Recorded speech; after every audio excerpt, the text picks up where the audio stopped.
Hola, buenos días, buenas tardes o buenas noches según sea el caso.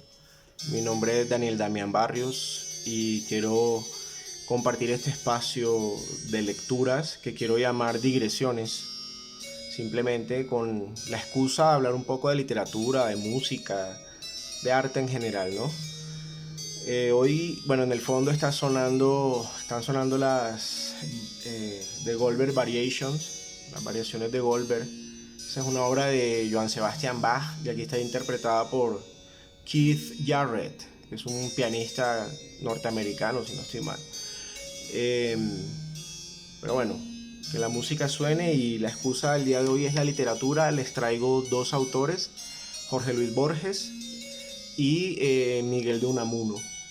Eh, y también hablar un poco acerca del pensamiento platónico o la filosofía platónica. Vamos a ver qué sale, cómo nos va. Quiero empezar con esto, con la lectura de esto, y ya les digo qué es. Dice lo siguiente. Dice lo siguiente. Para Platón, el conocimiento de las ideas eternas precede y funda la posibilidad del conocimiento de las cosas sensibles y temporales. Ver aquí y ahora la figura de una golondrina sería en realidad recordar la idea única y universal que el alma ya posee acerca del ser de las golondrinas. Conocer una cosa es recordar su arquetipo. En síntesis, aquí nos están hablando acerca del pensamiento platónico. ¿En qué consiste esa filosofía platónica? En considerar que el conocimiento eh, precede a la existencia. A grandes rasgos es algo así. Eh, Esto lo dice Darío González en un ensayo que se llama Borges, el tiempo y la lógica del asombro. Eso está en esta obra que se llama Borges Esencial, donde se reúnen las obras más representativas pues, de este autor argentino. Borges nace en 1899, muere en 1986 y nos deja un gran legado, una obra que vale la pena conocer y que ojalá pues la lectura de hoy por lo menos les abra la curiosidad por, pues a quien no lo conozca obviamente, acercarse a su obra porque se va a maravillar. Si le gusta asombrarse de muchas cosas, perdón, que acá se me mueve eso. Ok, les decía que pues se acerquen a la obra de Borges, es mágico. Lo que decíamos acá sobre estas ideas platónicas, ¿no? Que para Platón digamos que el dios, el dios de Platón es el conocimiento, es digamos que la existencia ahí del conocimiento se da antes de venir al mundo de lo sensible, porque el ser humano pues conoce o experimenta la realidad a través de sus sentidos, ¿no? Que es el mundo de lo sensible. Y Platón dice que pues los sentidos a veces son susceptibles al engaño, entonces no puede ser la única forma en que conozcamos la realidad. Que de alguna forma nosotros conocemos lo que hay en este mundo gracias a que existe su arquetipo, existe eh, precede ese conocimiento al mundo material. Esto es la filosofía occidental por excelencia, pero no obstante la filosofía se divide en dos, ¿no? A grandes rasgos, dentro de lo poco que sé de filosofía, eh, digamos que está la filosofía materialista y la filosofía idealista. El idealismo platónico también se conecta con el cristianismo, por ejemplo. Platón vive o sí, vive en los siglos quinto y cuarto antes de Cristo y digamos que sus ideas también influyen fuertemente en la cultura cristiana, ¿no? Esa idea de que hay un mundo después de esto, de esta materia, de esta existencia terrenal. Hay un mundo suprasensible donde está Dios y donde nos reuniremos en otro plano, ¿no? A grandes rasgos, esas ideas platónicas. Bueno, Borges, les decía, es un autor argentino que nos deja este gran legado. Comienza su producción literaria en 1923 con la publicación de Fervor de Buenos Aires, que es un libro de poemas. Y hay una anécdota que quiero compartirles antes de iniciar con la lectura del cuento. El cuento se llama Las ruinas circulares, ya iremos con él. Cuenta Mario Mendoza en su libro, el libro de las revelaciones, que existe una condición que se llama el síndrome del savant. Y esto es personas que de la noche a la mañana desarrollan una habilidad tremenda que no tenían, pero esto sucede casi siempre a través de un accidente. Y ocurre lo siguiente, dice Mario Mendoza en ese libro, que Borges en 1938 tuvo un accidente con una ventana, se golpea fuertemente la cabeza y a partir de ese momento cae en una fiebre, se le complica y dura 15 días alucinando con fiebres altísimas, pero después de ese periodo que se recupera y sobrepasa la crisis, despierta con una nueva conciencia literaria. ¿Y a qué me refiero con esto? Bueno, habría que conocer su obra para darse cuenta de qué estamos hablando. Y es que antes de 1923, digamos que no se había todavía como instaurado ese lenguaje que podríamos decir borgiano, ¿no? Esa forma tan particular de contar las historias, esa forma tan particular de hacer filosofía, de hacer literatura, de hacer cuento fantástico, de jugar con la metáfora, de jugar con las citas, con la intertextualidad. De hecho, creo que Borges es quien dice que en alguno de sus cuentos que tal vez toda la realidad es un sistema de citas, ¿no? Y bueno, miremoslo de este lado por lo de digresiones.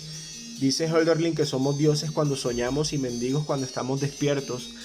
Y este cuento de las ruinas circulares, que está en Ficciones, que sale en 1944, miren que el accidente de Borges es en el 38. Del 38 al 44 no aparece ninguna producción cuentística, ¿no? Surge en el 44 con Ficciones. Antes de esos, pues sí, habían ensayos, habían poemas y cuentos, pero su estética se inaugura con Ficciones. Ahí encontramos los cuentos La lotería en Babilonia, La biblioteca de Babel y pues Las ruinas circulares, ¿no? Las ruinas circulares cuenta la historia de un mago que viene descendiendo por un río de unas tierras del sur. O sea, el mago viene de las tierras del sur descendiendo por un río que penetra en una selva fangosa, húmeda, desconocida para el personaje que va llegando. Dice el narrador que nadie lo vio desembarcar en la unánime noche. Nadie vio la canoa de bambú sumergirse en el fango sagrado. Entonces digamos que aquí tenemos la primera escena. Cómo llega el personaje de este cuento, Las ruinas circulares, cómo Borges nos lo presenta, ¿no? Llega a esta selva, penetra en el fango y llega a un templo en ruinas.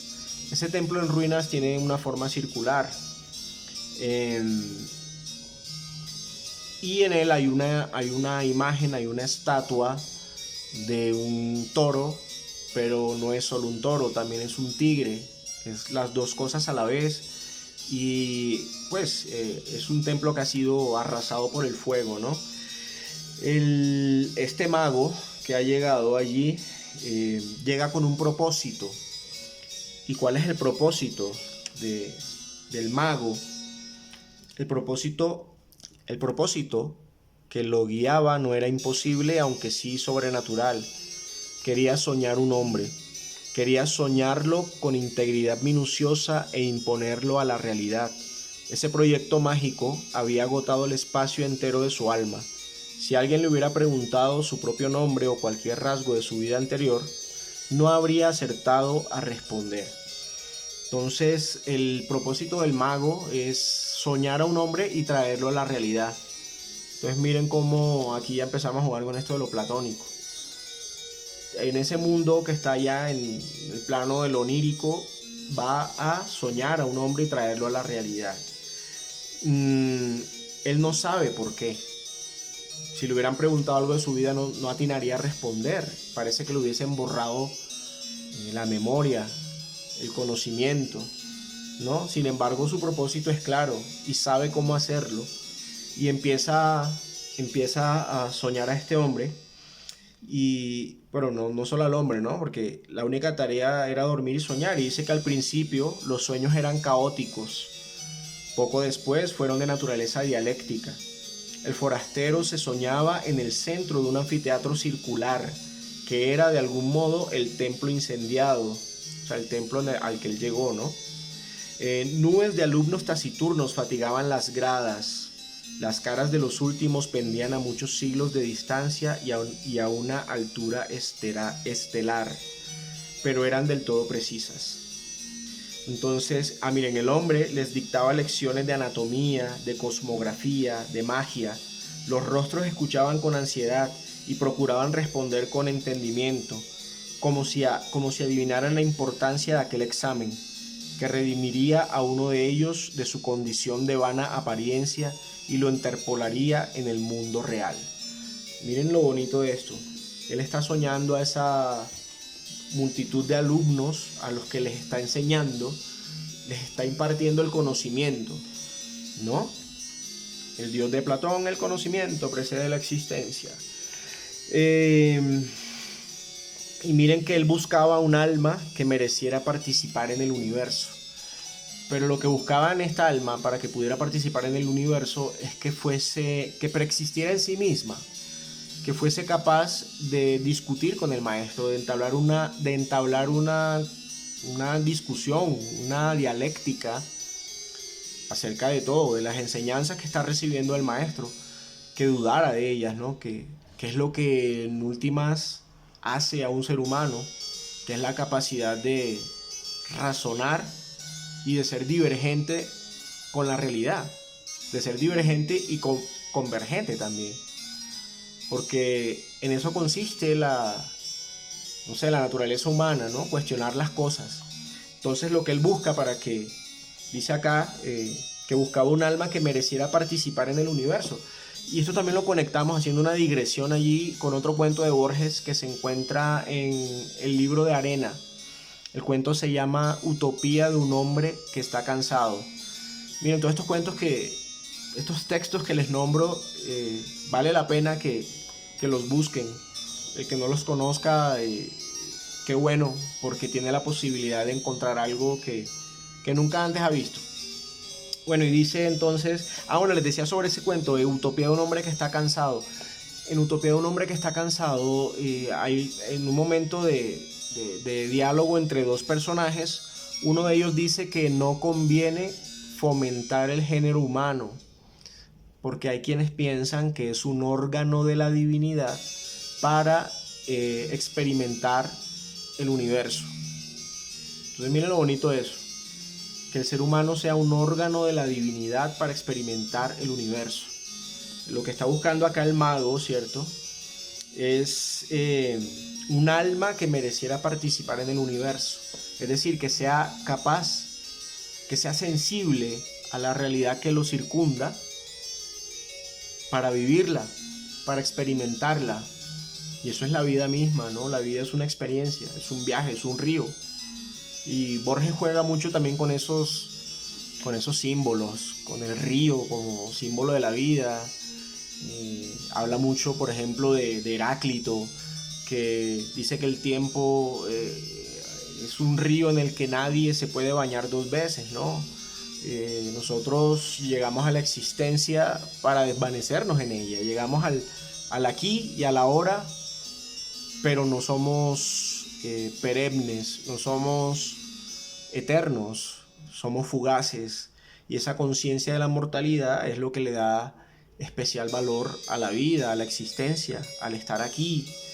Y, y eso lo discute, ¿no? Borges muchas veces, de alguna forma, en sus cuentos, ¿no? Bueno, una vez que él ha decidido encontrar esa alma que merezca participar en el universo, dice que, bueno, tiene un primer fracaso, digamos que elige a una de esas almas y decide borrar a los demás, pero esa alma que elige en algún momento también lo decepciona y no puede continuar con su creación, y entonces retoma un nuevo intento utilizando otro método. Miramos que al principio el método que utiliza el mago es soñar como una clase con sus alumnos, y de allí tomar un elegido. En este momento ya decide hacerlo de otra forma, y es iniciar de cero. Iniciar no con varios estudiantes, sino a crear al protohombre, el primer hombre, a crear como su Adán, ¿no? Miren esto. Dice así: soñó con un corazón que latía, bueno, lo soñó activo, caluroso, secreto, del grandor de un puño cerrado, color granate en la penumbra de un cuerpo humano, aún sin cara ni sexo. Con minucioso amor lo soñó durante 14 lúcidas noches. Cada noche lo percibía con mayor evidencia. No lo tocaba, se limitaba a atestiguarlo, a observarlo, tal vez a corregirlo con la mirada. Lo percibía, lo vivía desde muchas distancias y muchos ángulos. La noche 14 rozó la arteria pulmonar con el índice, y luego todo el corazón desde afuera y adentro. El examen lo satisfizo. Deliberadamente no soñó durante una noche. Luego retomó el corazón, invocó el nombre de un planeta y emprendió la visión de otro de los órganos principales. Antes de un año llegó al esqueleto, a los párpados.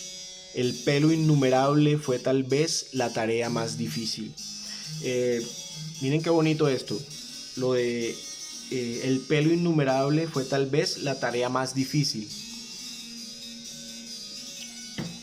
Esto, aquí podemos hacer una intertextualidad con la Biblia, ¿no? En Lucas 12:7, y también está en Mateo 10:30. En los evangelios, pues, del Nuevo Testamento nos están contando que Jesús habla con los fariseos acerca de a quién deben temer, y se refiere pues al Creador, a Dios, ¿no? A quién deben temer es al Creador, pues aún los cabellos de vuestra cabeza están todos contados. Pues aún los cabellos de vuestra cabeza están todos contados. Es decir, Dios conoce a su creación a la perfección. Témele a Dios porque Él conoce hasta el último rincón de tu existencia, de tu alma, de tu ser. Te ha creado minuciosamente cada partícula, cada célula, cada átomo que te conforma. Lo conoce el Creador. Él te soñó, Él te trajo, ¿no? Miren lo bonito de eso. El pelo innumerable fue tal vez la tarea más difícil. Soñó un hombre íntegro, un mancebo, pero este no se incorporaba, ni hablaba, ni podía abrir los ojos. Noche tras noche el hombre lo soñaba dormido. Entonces vemos acá que acontece el otro fracaso, y es que a pesar de que lo ha creado tan minuciosamente, con tanta dedicación por tanto tiempo, no ha logrado que este ser despierte, que llegue a la conciencia, a la realidad, en este segundo método, ¿no? Recordemos que en el primero ya había una dialéctica, acá se ha concentrado en la creación perfecta de esa materia. Dentro del sueño lo ha ido creando a la perfección y con cada detalle. Luego de esta frustración, el mago, el demiurgo, para utilizar la palabra platónica también, ¿no? Demiurgo como creador, como que hace posible que todo suceda, decide pedirle ayuda al dios de ese templo en el que él está soñando, ¿no? Ese crepúsculo soñó con la estatua. Recuerden que cuando él llegó había una estatua, ¿no? Ese crepúsculo ese crepúsculo soñó con la estatua. La soñó viva, trémula. No era un atroz bastardo de tigre y potro, sino a la vez esas dos criaturas vehementes y también un toro, una rosa, una tempestad.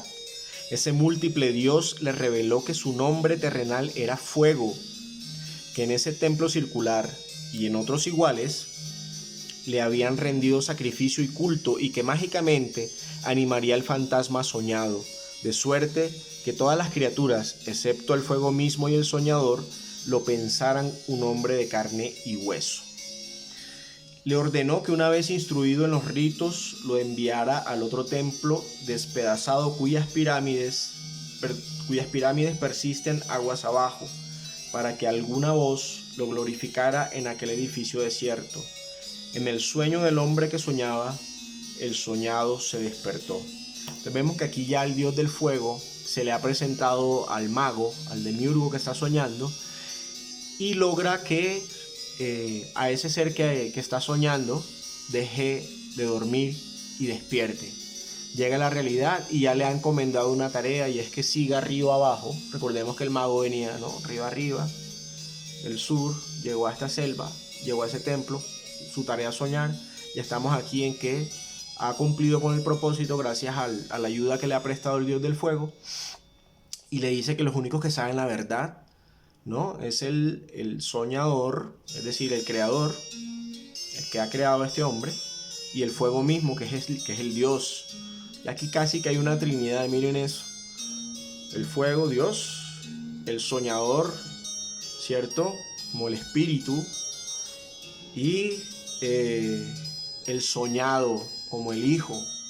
Uf, tremenda trinidad ahí. Bueno, despertó, lo instruye. Acá nos cuenta el narrador en el cuento que sentía apego, ¿no? Sentía apego por ese hijo, porque lo ha creado minuciosamente, y ahora que está en la vida y le ha enseñado todo, debe desprenderse de él, mandarlo a la tierra, a las tierras de abajo, ¿no? Bajo del río, para que cumpla con el legado de seguir glorificando al Dios del fuego. Esto, miren, ahí está la Platón y el cristianismo al 100, ¿no? Por así decirlo. Y miren esta frase tan bonita que dice: el hijo que he engendrado me espera y no existirá si no voy. Eso se lo decía el mago constantemente antes de mandarlo, encomendarle la misión, ¿no? Antes de encomendarle la misión. No les voy a decir en qué termina, pero creo que ya lo van intuyendo. El mago viene de río arriba, llega acá, cumple con su propósito de crear un hombre, y lo manda a que siga y propague esta doctrina del Dios del fuego, ¿no? ¿En qué terminará esto? Miren, de pronto aquí está el spoiler, pero estaba al principio del cuento, no se los leí, es el epígrafe. Bueno, no sé si ahí se alcanza a ver el epígrafe, y dice lo siguiente: and if he left off dreaming about you. Eso está en Through the Looking Glass, de Lewis Carroll. Recordemos la historia de Alicia en el País de las Maravillas, y traduce algo así como: y si él deja de soñarte. Ese él hace referencia al creador, ¿no? Si él deja de soñarte, entonces ¿qué? ¿Qué pasa si el creador te deja de soñar? Les dejo esa inquietud para que se terminen el cuento y lo comenten por ahí, lo comenten y me digan qué les pareció, porque pues cuando leí esto quedé wow, ¿no? Y me ha pasado con muchos autores, y lo chévere de esto tal vez es transmitir esa, pues sí, esa curiosidad, esa emoción que que nos pueden brindar las lecturas, ¿no? De aquí quiero pasar entonces al segundo texto. Y ya el video, bueno, vamos 25 minutos, un poco largo. O más bien dejémoslo ahí. La segunda lectura va a ser Niebla, les decía yo, de Miguel de Unamuno. Cuando retomemos el video para hablar de Unamuno, lo conectaré con esto de las ideas platónicas, ¿cierto? Un poco con la historia de las ruinas circulares y de este mago que ha pues fabricado un hombre de la nada. Y haremos el cierre allí de ese tema que creo que se puede llamar el pensamiento platónico en Borges y Unamuno. Podría ser un nombre tentativo, aunque no lleguemos a explicar a profundidad las ideas filosóficas, porque bueno, yo no soy filósofo, pero me genera curiosidad a través de las lecturas, a través de la literatura, este tipo de temas. Gracias por la atención, por permanecer allí, y nos vemos en el siguiente episodio con Niebla de Unamuno y esto del pensamiento platónico aquí en Digresiones. Hasta luego.